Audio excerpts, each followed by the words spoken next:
औज़ुबिल्लाहिमिनश्शैतानिर्रजीम बिस्मिल्लाहिर्रहमानिर्रहीम अस्सलामुअलैकुम।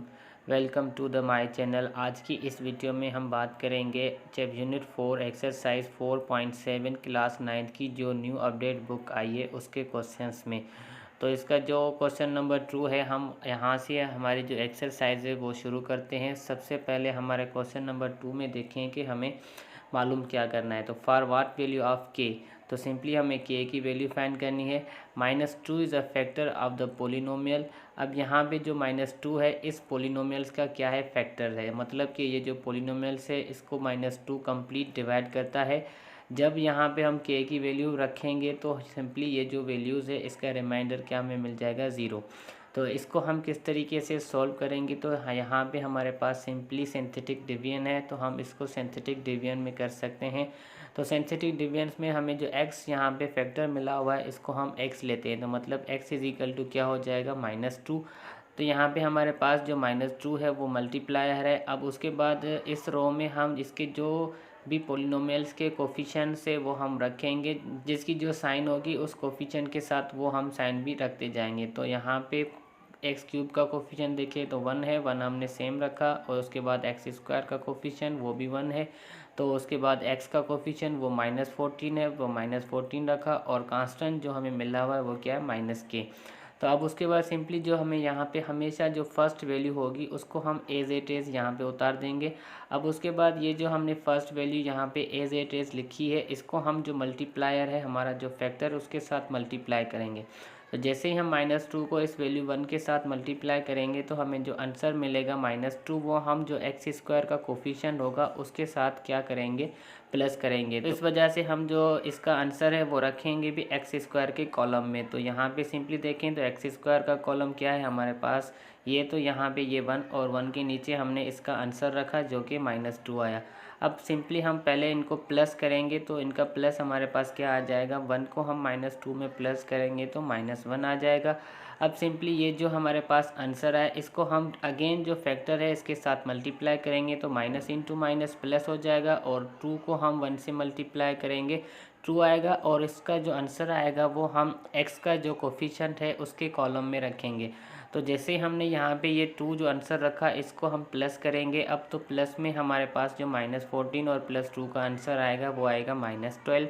अब सिंपली यहाँ पे जो हमारे पास -12 आया है इसको हम हमारे जो फैक्टर है -2 इसके साथ मल्टीप्लाई करें, तो माइनस इंटू माइनस प्लस, और 2 को 12 से मल्टीप्लाई करेंगे 24। तो अब 24 को हम जो ना वो कांस्टेंट टर्म के कॉलम में रखेंगे। अब सिंपली इनको प्लस करें, -k + 24 इनको हम प्लस नहीं कर सकते, यहाँ पे सिंपली हम क्या लिखेंगे 24 - k। यहाँ पे याद रहे कि हमेशा जो नंबर होगा उसको हमें शुरू में रखना है, और तो इस वजह से यहाँ पे हमने पहले नंबर रखा है और उसके बाद जो कांस्टेंट है मतलब जो वेरिएबल है वो हमने रखा। तो सिंथेटिक डिवीजन में जब भी कांस्टेंट को हम प्लस करेंगे उसका जवाब हमें क्या मिलना चाहिए, 0, और उसको हम रिमाइंडर कहते हैं। जब भी हम कांस्टेंट टर्म्स को प्लस करेंगे उसका जवाब हमें क्या मिलना चाहिए, 0, क्योंकि ऊपर हमसे कह रहा है कि ये जो -2 है इसका क्या है, फैक्टर है। तो जो भी हमें फैक्टर मिला हुआ होगा उसकी जो भी हम सिंथेटिक डिवीजन करेंगे तो वहाँ पे कांस्टेंट हमें क्या मिलना चाहिए, 0। अब यहाँ पे अगर k की वैल्यू जो हमें मिली हुई होती वो हम रखते तो सिंपली हमें इन दोनों को प्लस करते हुए यहाँ पे हमें 0 ही मिलता। तो अब यहाँ पे जो हमारे पास 0 नहीं आ रहा, तो इसका मतलब कि यहाँ पे k की वैल्यू जब भी हमें फाइंड करनी होगी या किसी भी अननोन्स की जब हम वैल्यू फाइंड करेंगे तो इसको हम इक्वल करेंगे 0 के, क्योंकि ये जो फैक्टर मिला हुआ है वो इसका कंप्लीट डिवाइज़र है। तो उसके बाद सिंपली हम क्या करेंगे, इस 24 - k को इक्वल करेंगे 0 के। तो वही हमने यहाँ पे किया कि 24 - k = 0।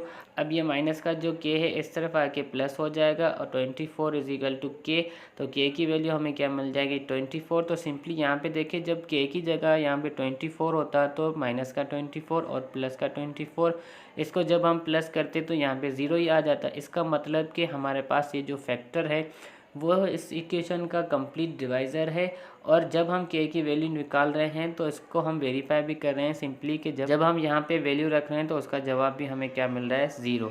तो इसका मतलब जो हमने k की वैल्यू फाइंड की है वो एग्जैक्ट सही वैल्यू फाइंड की है।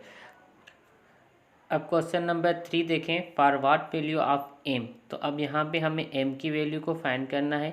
x minus two is a factor of the polynomial x cube plus m x square minus 7x minus 10। तो यहाँ पे ये जो m है इसकी हमें वैल्यू फाइंड करनी है। तो सिंपली हम x माइनस टू में से x की वैल्यू निकालें तो x की वैल्यू यहाँ पे हमें क्या मिलेगी, x इज इक्वल टू 2, क्योंकि ये माइनस का 2 है। इसको हम इक्वेशन में कन्वर्ट करेंगे, x minus two is equal to 0। तो माइनस का 2 जब हम 0 के साइड लेके जाएंगे तो ये प्लस का हो जाएगा।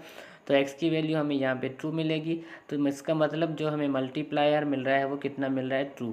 तो अब इसको हम सिंथेटिक डिवीजन के ज़रिए सॉल्व करें। तो सिंपली यहाँ पे हम सिंथेटिक डिवीजन में करते क्या हैं, तो जो मल्टीप्लायर होता है उसको हम लेफ़्ट हैंड साइड पे अलग से रखते हैं और उसके बाद जो हम रो बनाते हैं वो इसके कोफिशिएंट्स की बनाते हैं। तो सिंपली यहाँ पे हम देखें तो जो हमें कोफिशिएंट्स मिले हुए हैं इस पोलिनोमियल्स के, तो वो आप देख सकते हैं कि एक्स क्यूब का 1 और एक्स स्क्वायर का m और x का -7 और कांस्टेंट टर्म -10। तो सिंपली ये हमने फर्स्ट रो में रखे 1 m -7 और -10।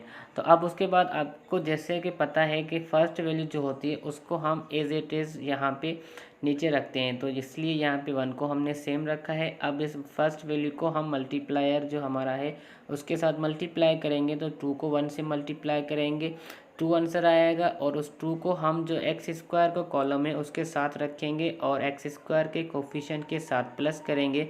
तो m को हम 2 से प्लस करेंगे तो हमारे पास जो आंसर आएगा वो आएगा m+2।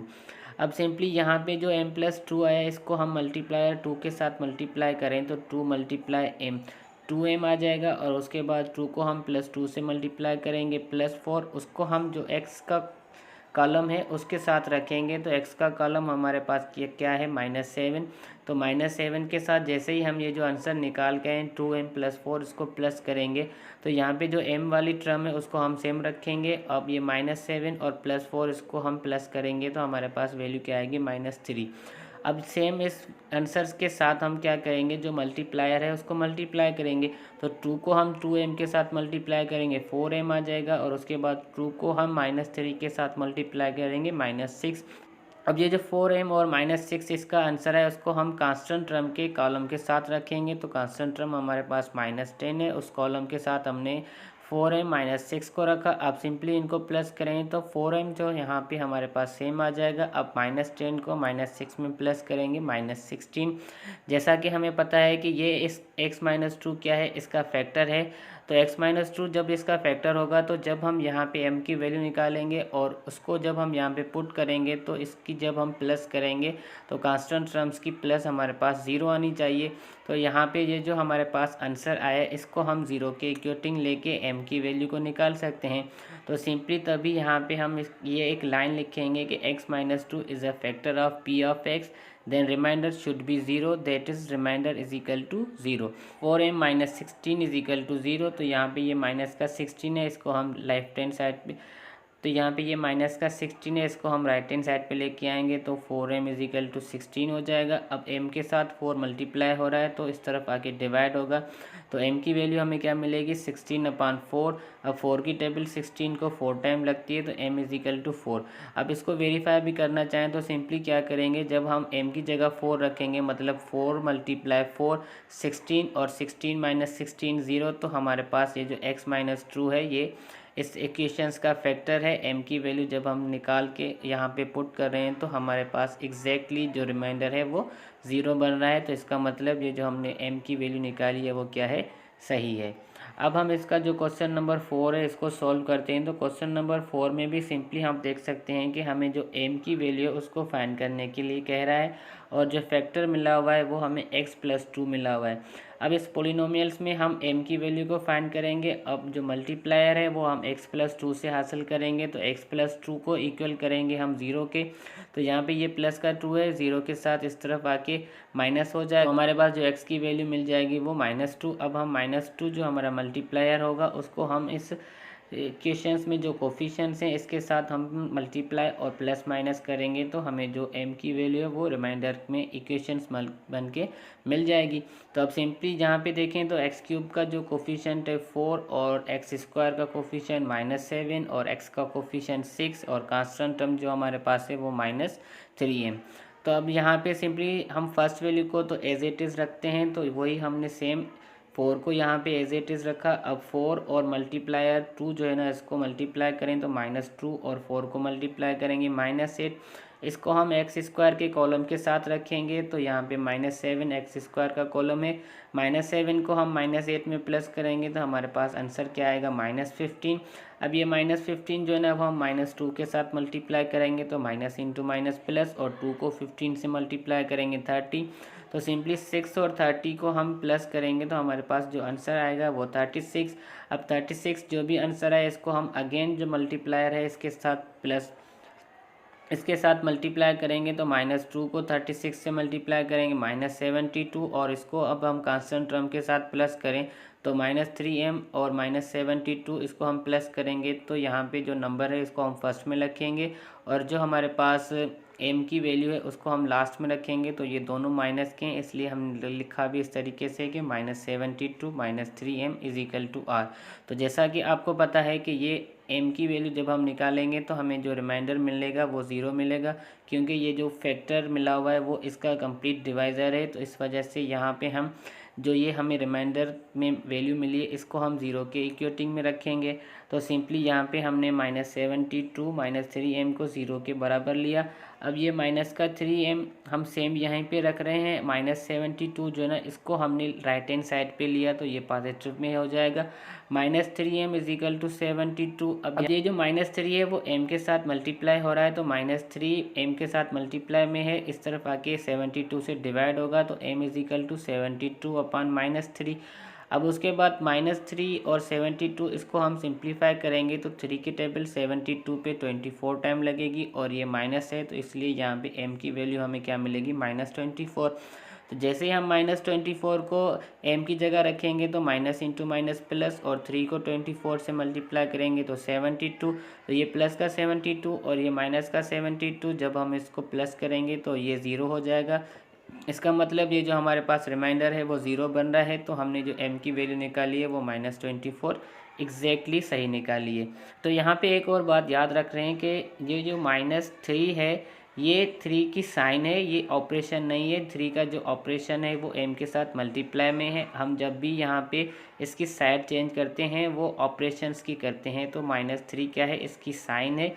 साइन को हम चेंज नहीं करेंगे, जो ऑपरेशन है उसका अपोजिट लेंगे तो मल्टीप्लाई का अपोजिट क्या हो जाएगा, डिवाइड। इस वजह से यहाँ पे -3 जो ना वो हमने सेम रखा हुआ है। अब उसके बाद क्वेश्चन नंबर 5 देखें तो for what value of k। अब k की हमें वैल्यू फाइंड करनी है। यहाँ पे -1 इज़ 0 ऑफ द पोलिनोमियल्स, मतलब ये जो -1 है ये हमारे पास क्या है, इसका फैक्टर मिला हुआ है। तो अब यहाँ पे एक और बात याद रखें कि ये सिंपली जस्ट -1 लिखा हुआ है, इसके साथ x नहीं है, तो हम इसको ही -1 को ही हमारा मल्टीप्लायर समझेंगे। इसको हम इक्वेशन में कन्वर्ट करके पॉजिटिव में नहीं लेंगे, क्योंकि ये सिंपल हमें बता रहा है कि जस्ट जो -1 है वो इस इक्वेशन का फैक्टर है। इसमें x की वैल्यू हमें सिंपली जो भी होगी हम वही उठाएंगे, क्योंकि ये सिर्फ एक ही नंबर है। तो अब सिंपली हमारे पास जो मल्टीप्लायर है वो -1, और उसके बाद ये जो पोलिनोमियल्स हैं उसके कोफिशिएंट्स रखें हम यहाँ पे। तो x³ का कोफिशिएंट देखें 2, और x² का कोफिशिएंट -4m, और उसके बाद x का कोफिशिएंट 1, और कांस्टेंट टर्म हमारे पास -1। तो अब सेम हम 2 को जो है ना वो यहाँ पे उतार देंगे नीचे। अब 2 को हम मल्टीप्लायर के साथ मल्टीप्लाई करें तो -1 को 2 के साथ मल्टीप्लाई करेंगे -2, उसको हम x² के कोफिशिएंट के कॉलम के साथ रखेंगे। अब इन दोनों को प्लस करें तो -4 और -2 ये हमारे पास क्या बन जाएगा, -4 -2। अब सिंपली हम -4 -2 के साथ ये जो -1 है इसको मल्टीप्लाई करें तो 1 इसके साथ मल्टीप्लाई करने से ये जो वैल्यूज़ हैं वो सेम रहेगी। जस्ट ये जो माइनस है इसको हम मल्टीप्लाई करते हैं तो माइनस इंटू माइनस प्लस हो जाएगा। यहाँ पे भी minus into minus plus. 4m+2 को हम x का जो कोफिशिएंट है उसके साथ प्लस करेंगे तो 4m हम सेम रखेंगे, और 1 को 2 से प्लस करेंगे 3 हो जाएगा। 4m+3, अब इसको भी हम -1 के साथ मल्टीप्लाई करेंगे तो 1 जैसे ही इसके साथ मल्टीप्लाई होगा आंसर सेम आएगा। अब माइनस मल्टीप्लाई करेंगे तो ये प्लस की टर्म्स क्या हो जाएंगी, माइनस। तो यहाँ पे ये -4m हो गया और ये -3। अब हम कांस्टेंट टर्म के साथ इसको प्लस करेंगे, तो -1 को हमने -4m -3 में प्लस किया और हमने सेम रखा, और -1 को -3 के साथ प्लस करेंगे -4। अब जैसा कि हमें पता है कि ये जो -1 है इसका फैक्टर है, तो हमें रिमाइंडर क्या मिलना चाहिए था, 0। तो यहाँ पे जो भी हम m की वैल्यू फाइंड करेंगे वो जब इसके साथ हम सिंप्लीफाई करेंगे तो उसका जवाब 0 आएगा। तो यहाँ पे हम इसको लिख सकते हैं कि ये जो इक्वेशंस हमें रिमाइंडर्स की मिली हुई है इसको हम 0 के बराबर लें। तो -4m -4 = 0।